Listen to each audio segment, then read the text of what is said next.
వనజీవి రామయ్య కోసం చెట్లు కన్నీళ్లు పెడుతున్నాయి. తమకిక దిక్కెవరంటూ ఆర్తనాదాలు చేస్తున్నాయి. తమకు ప్రాణానికి ప్రాణంగా సాకిన వనజీవి ఇక లేరని తెలిసి కన్నీటి పర్యంతమవుతున్నాయి. రామయ్యకు ఏమి రుణం తీర్చుకోగలమంటూ విలిపిస్తున్నాయి.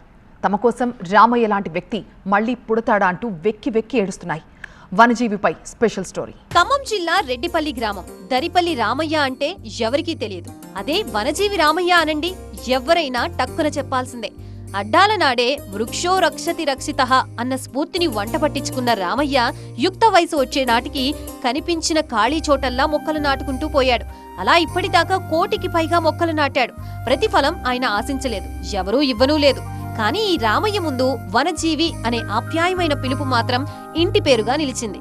వనజీవి రామయ్య తన జీవితాన్ని పచ్చదనం పరిరక్షణకి అంకితం చేశారు. ఆయనకి ధనం లేదు, పచ్చదనమే ధనం. ఆకు, మొక్క, చెట్టు, నీడ ఈ 4 మాటల్ని రామయ్య నుంచి ఎవరూ విడతీయలేరు.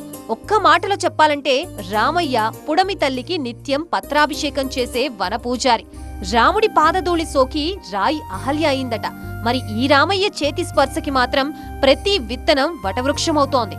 సాధారణంగా ఎండాకాలం వచ్చిందంటే ఇంట్లో నుంచి ఎవరూ కదలరు. కానీ రామయ్య మాత్రం అసలు ఇంట్లోనే ఉండడు.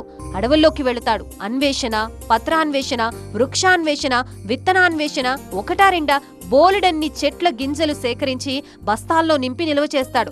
తొలకరి చినుకులు పడ్డ తర్వాత వాటిని నాటే కార్యక్రమంలో మునిగిపోతాడు. రోడ్లకు ఇరువైపులా చెరువు కట్టల వెంట జాతరలు, ఖాళీ ప్రదేశాలు, ఎక్కడ ఖాళీ ప్లేస్ కనిపిస్తే అక్కడ గింజలు నాటారు. కొన్ని వందల రకాల విత్తనాలు అడవుల్లో తప్ప జనారణ్యంలో పెద్దగా తెలియని చెట్లెన్నో రామయ్య చేతుల మీదుగా పెరిగి వటవృక్షాలయ్యాయి. ఎక్కడైనా ఒక చెట్టుంటే దీన్ని నరకాలి అని ఆలోచించే వాళ్లే కాని చెట్లు నాటాలనే జనం లేరు. చెట్లను కొడితే వర్షాలు రావు, పవనాలు కరువైతాయని గమనించలేకపోతున్నారు.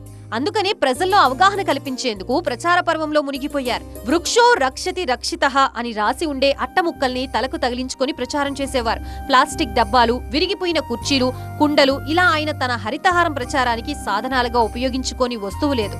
వాటికి తన సొంత డబ్బులతో రంగులు అద్ది అక్షరాలు రాసి తలకు ధరించేవారు. ఎక్కడ చిన్న బోర్డు కనిపించినా, పాత రేకులు కనిపించినా ఈ స్ఫూర్తి రాయిందే రామయ్యకి మనసొప్పదు. రామయ్య ఇంటి నిండా ఇలాంటి రాతలే కనిపిస్తాయి. సినిమా పాటలను, విప్లవ గీతాలను ప్యారడీ చేసి మొక్కల ప్రాధాన్యాన్ని చాటి చెప్పేలా అన్వయించి పాడుతాడు. అడిగిందే ఆలస్యం 120 రకాల మొక్కల చరిత్రను అలవోకగా వివరించేవారాయన. అలా తాను ఎక్కడికి వెళ్లినా మొక్కల పెంపకంపై అవగాహన కల్పించడం ఆయనకంటూ దేశవ్యాప్తంగా ఓ ప్రత్యేక గుర్తింపు తెచ్చిపెట్టింది.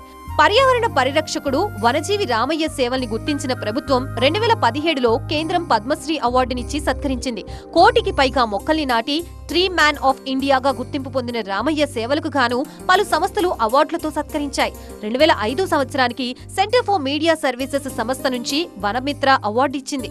యూనివర్సల్ గ్లోబల్ పీస్ అనే అంతర్జాతీయ సంస్థ ఆయనకు గౌరవ డాక్టరేట్ ప్రదానం చేసింది. 1995లో భారత ప్రభుత్వం నుంచి వనసేవ అవార్డు దక్కింది. ఇక మహారాష్ట్ర ప్రభుత్వం వనజీవి రామయ్య జీవితాన్ని పాఠ్యాంశంగా ప్రవేశపెట్టింది. అక్కడి తెలుగు విద్యార్థుల కోసం 9వ తరగతి తెలుగు పుస్తకంలో రామయ్య జీవితం పాఠ్యాంశంగా బోధిస్తున్నారు. మరోవైపు తెలంగాణలో 6వ తరగతి సాంఘిక శాస్త్రంలో వనజీవి కృషిని పాఠ్యాంశంగా బోధిస్తున్నారు. వనజీవి రామయ్య భార్య పేరు జానమ్మ. 3 కొడుకులు, 1 కూతురు. మొక్కలపై ఉన్న ప్రేమతో మనవళ్లు, మనమరాళ్లకు కూడా చెట్ల పేర్లే పెట్టాడు. ఒక ఆమె పేరు చందన పుష్ప, ఇంకో మనమరాలు హరిత లావణ్య, కబంద పుష్పం అని ఇంకో పాపకు పెట్టాడు. మరో మనవరాలికి వనశ్రీ అని నామకరణం చేశాడు. ప్రపంచంలో చాలా మంది స్థిరాస్తులు, చరాస్తులు కూడబెడతారు. కానీ రామయ్య అలా కాదు. అవసరమైతే పస్తులుండి మొక్కలు సేకరిస్తాడు. జేబులో 20 రూపాయలుంటే అందులో 15 రూపాయలు చెట్ల కోసమే ఖర్చు చేస్తాడు. పళ్ళెంలో అన్నం మెతుకులు కూడా రామయ్యకి మొలకెత్తే గింజల్లానే కనిపిస్తాయంటే ఆయనెంత నిత్యహరిత స్వాప్నిక జీవో అర్థం చేసుకోవచ్చు. రాముడి కోసం అందరూ రామకోటి రాస్తారు, కానీ ఈ రాముడు మాత్రం వృక్షకోటి రాశాడు. అభినవ అశోకుడిగా తెలంగాణ ఖ్యాతిని పెంచిన పద్మశ్రీ వనజీవి రామయ్య నిజంగా ధన్యజీవి. వనజీవి రామయ్య మాటలు సూటిగా ప్రజల హృదయాలకు తాకేవి.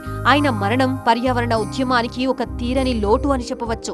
ఆయన ఆశయాల్ని కొనసాగించడం ద్వారానే మనం ఆయనకి నిజమైన నివాళి అర్పించగలం.